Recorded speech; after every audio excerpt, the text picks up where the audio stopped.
Welcome to EDU World Space. Chapter 7, Problem 78. So we're given that we have a long ramp and its angle is theta, where theta is at 52 degrees. And we're given small blocks, and each of these blocks have a mass of 0.42 kilograms.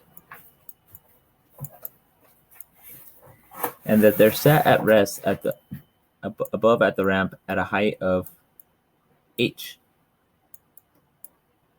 which we don't know about yet.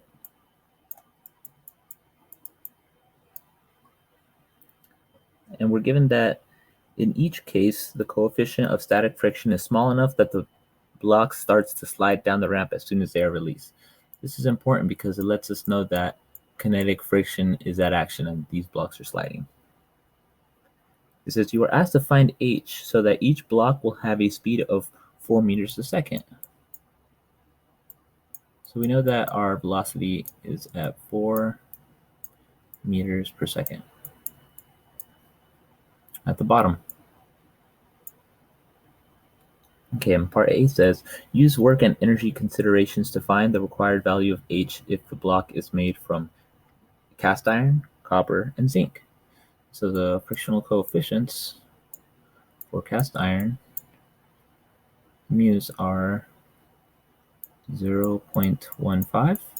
You can find this from the table below. Copper is 0.43.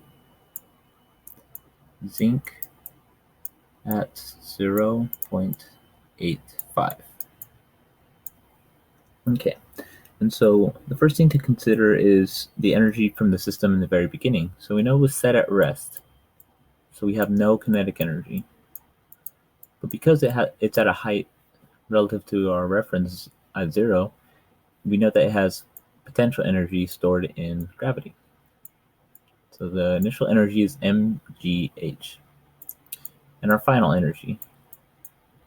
We know that the block at the very bottom of the ramp should have 4 meters per second squared. So all the energy is in kinetic energy. At 1/2 mv squared.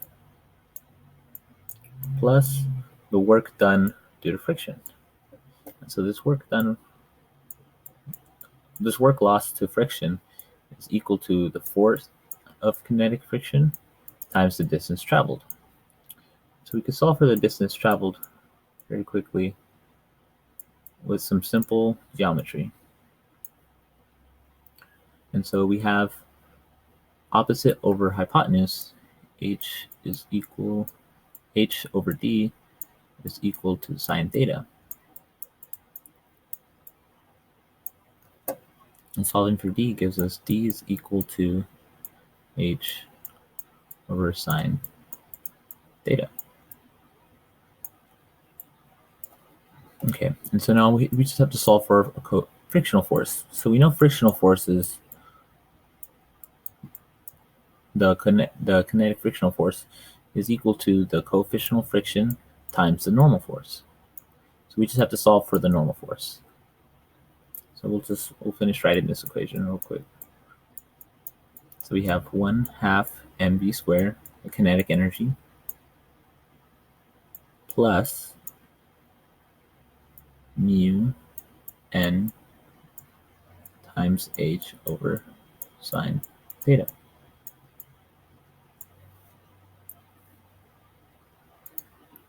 Okay, so in order to solve for the n, we need to solve for a force body diagram. And so we need to add up all the forces that contribute to accelerating this block. So we start off with the normal force, which is normal or perpendicular to the plane of incidence, the plane of the slope. We have the frictional force acting opposing the direction of movement. And we have gravity pulling this block down at mg. Okay, and so one thing we'd like to do is break up the forces into their components. But first we need to find out a coordinate system that would work best for this. And so in this case we choose our y component to be in the direction parallel to the normal force, and the x to be in the direction of movement of the block. And so we can see that this theta matches this theta due to geometrical arguments. And so we want to solve for this normal force, so we can first begin by looking at the forces that sum up for the y. That sum the forces of the y. This is equal to the acceleration of the block in the y direction. So we know this block isn't jumping off the ramp or flowing through, but it's following along this, so that the force in the y direction total of the block is equal to 0. And we know that the y component, since the normal's all in the y direction, is just n, and the y component of the gravity component, which is adjacent to the theta, so that makes it, and it's negative due to the pointing on the bottom, so it's negative mg cosine theta. Using this equation, we could easily solve for the normal force. We have n is equal to mg cosine theta.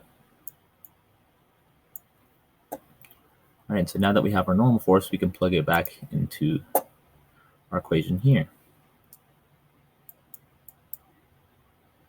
And so we have 1/2 mv squared plus mu, where our n was mg cosine theta h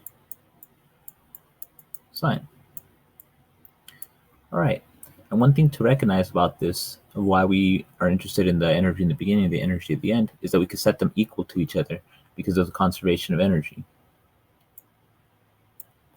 So we have that mgh is equal to the kinetic energy, which is 1/2 mv squared, plus the energy lost to friction, which is mu mg cosine theta over sine theta times h. And so we see that there's an h here and h here, so we can actually subtract both ends off to isolate h. So we have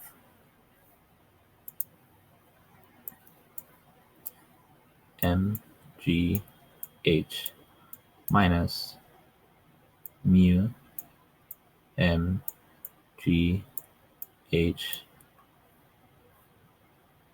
And so one thing to recognize is cosine theta over sine theta is cotangent theta. And that's is set equal to 1/2 mv squared. So one thing to recognize about this equation, could it be done on the equation before, is that we have m across a whole entire board, so we can divide by m, getting rid of that. And so one thing we can do is isolate h. There's also a g on these two parts, so we can separate that.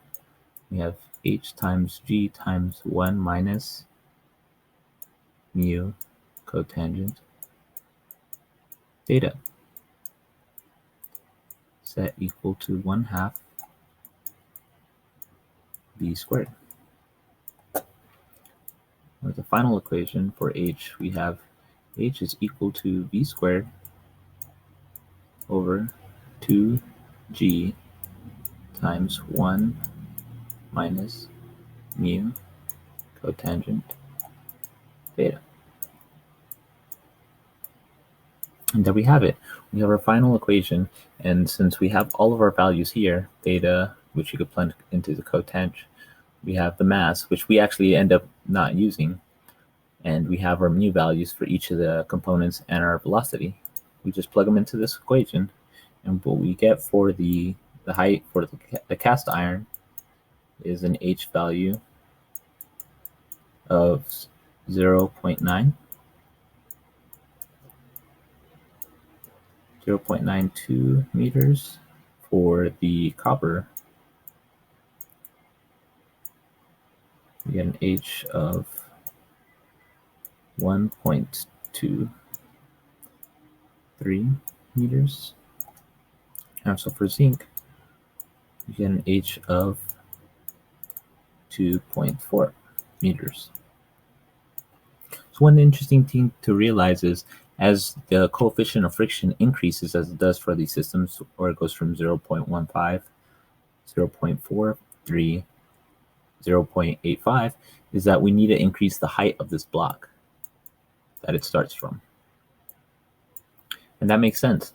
As we increase this, we're losing more energy to friction as all these other factors remain the same. And so in order to maintain a constant velocity, we need to increase our height. And so for part B, it asks, what are the required values of H for the copper block if the mass is doubled to 0.84? As we mentioned before, our equation doesn't depend on mass, so the height is actually the same. So it doesn't matter whether you double, triple, or half the block size, the value of H remains the same. For C, for a given block, if theta is increased while H is kept the same, does the speed v of the block at the bottom of the ramp increase, decrease, or stay the same?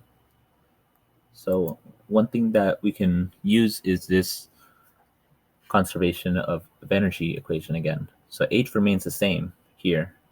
And so the only thing that's able to change is this theta and this v.